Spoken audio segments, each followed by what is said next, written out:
Hi, it's Darren Rovell, and I love collecting and I love buying things on eBay.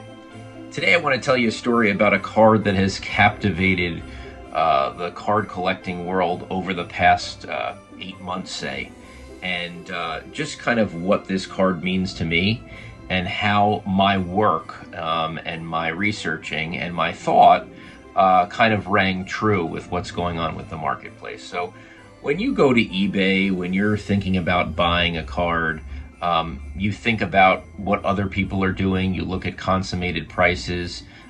You try to figure out your own theory. And before you buy something, before you win an auction, before you buy it now, you basically, have to feel good about it. And there was one card that I particularly felt good about when no one really knew about it, and that's this card. It's the 1994 Bumblebee Tuna Dwayne Johnson, now known as The Rock, card. So when I was thinking about how many cards there are of Dwayne Johnson, I mean, think about him. He is the most popular male on Instagram. The Rock is The Rock. He is potentially a 2024 presidential candidate.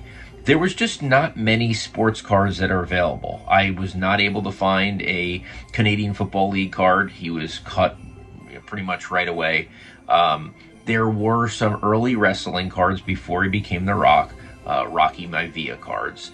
But I wanted to get a sports card, and this was the only one.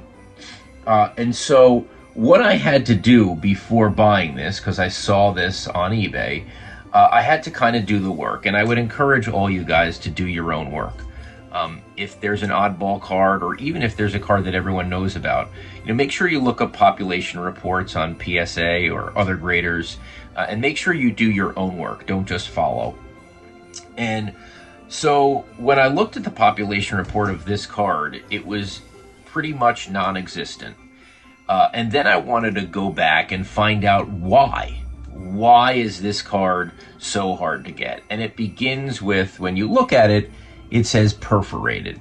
Now, perforated means that obviously it was part of a sheet or part of something that had to be hand ripped or hand cut. And so I found out it was part of a 1994 University of Miami sheet that was given away as a giveaway. Obviously, Bumblebee Tuna was the sponsor. And it was given away in 1994. And the number that I saw was 20,000. So there was 20,000 sheets given away. And you kind of got to then, back out and say, how many could there be today? And there's a couple extenuating circumstances here which make this card a little bit more valuable.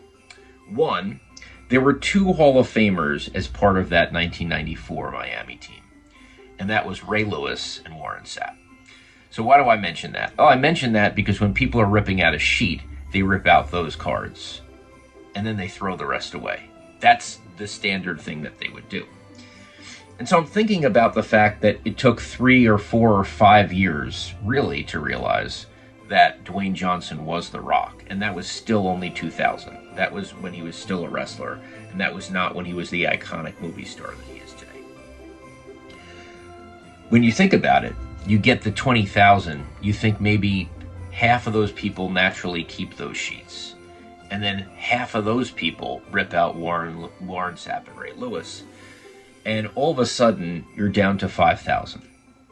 And then over time, figure basically 500 to 1,000 sheets are lost every 2 to 5 years.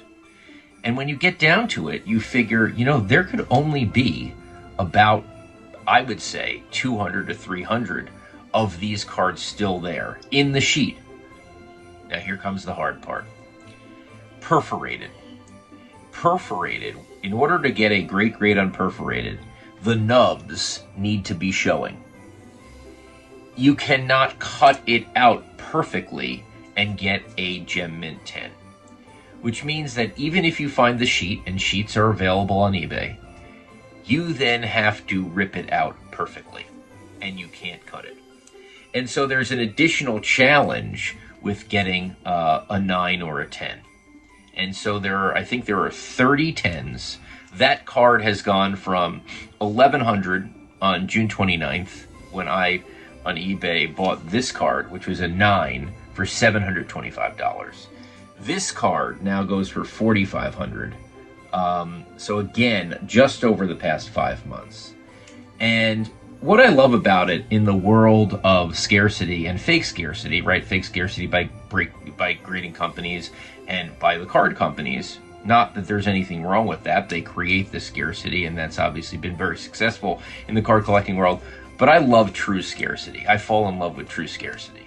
And this Dwayne Johnson card, knowing who The Rock is now, knowing who he will be potentially even more in the future, this is a card that even as I've seen it go up 7 or 8x as I've been holding it just since June 29th, it's very hard for me to figure out how I'm going to sell this because it's just the ultimate story of a card that wasn't supposed to be, that is everything that I love about card